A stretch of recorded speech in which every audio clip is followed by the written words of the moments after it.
School. Let's try that again. You've probably heard someone compare it to a prison before because you're essentially trapped, not because of the showers. Now, everyone has a memory of the first day they enrolled at their new school. You practically sign a piece of paper saying you will go and what the school offer in return. P.S. Just ignore the side effects. But once that's done, you basically sign the sheet and you're finished. But if you think about it, school is basically a drug. You keep taking it every day, and it's also addictive. Not because of any pleasure it offers, but you're addicted to not wanting to ever go back. And just like any addictive drug, you also get withdrawal symptoms, especially over summer break when you stop taking the drug. But most of these withdrawals are minor things like boredom, or mostly negative ones like happiness or actually enjoying life. So don't worry, because most of these things will generally go away when you start the next term of school.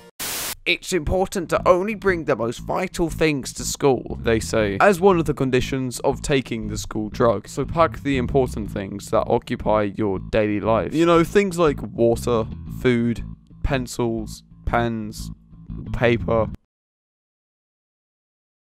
and anything else important, and then you can leave all the unimportant stuff at home. You know, you won't be needing your phone, you won't be needing...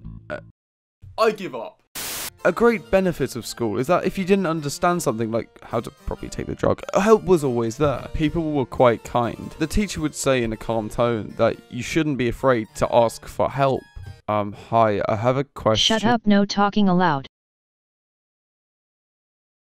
But I was asking for help. Detention. Yay. So after you've survived yet another day in the field, you get home and your parent would ask you about your day, pretending to show even a slight level of interest into the mitochondria is the powerhouse of the cell that you learned today. So you reply with something minimal like, I'm fine, I'm alright, it was okay. And you hope that the truth about how you really feel doesn't slip out. You find yourself in a tangent of how school possesses you with a desire to disappear off the face of the earth. Suddenly you're slipping into a void of nothingness, washing away the ever-increasing despair that school fills your mind with, hoping that your DNA helix might somehow unravel. Your brain stops working, and you somehow enter a self-induced coma. Or you could just stick with I'm fine.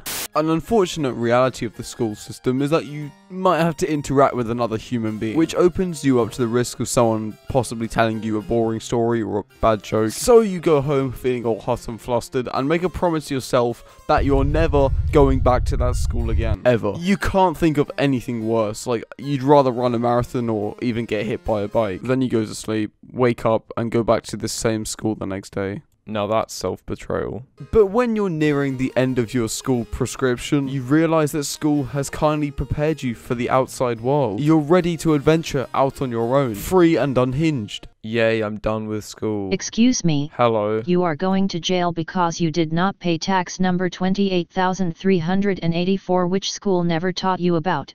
But it's still your fault. Did you know that Herbert Hoover was American president from 1929 to 1930? But on a brighter note, apart from missing school once you've left, you're now open in the big wide world. A world ready to be tamed, one to be claimed as your own. After all, you have your whole future ahead of you, like working for 40 years and then dying.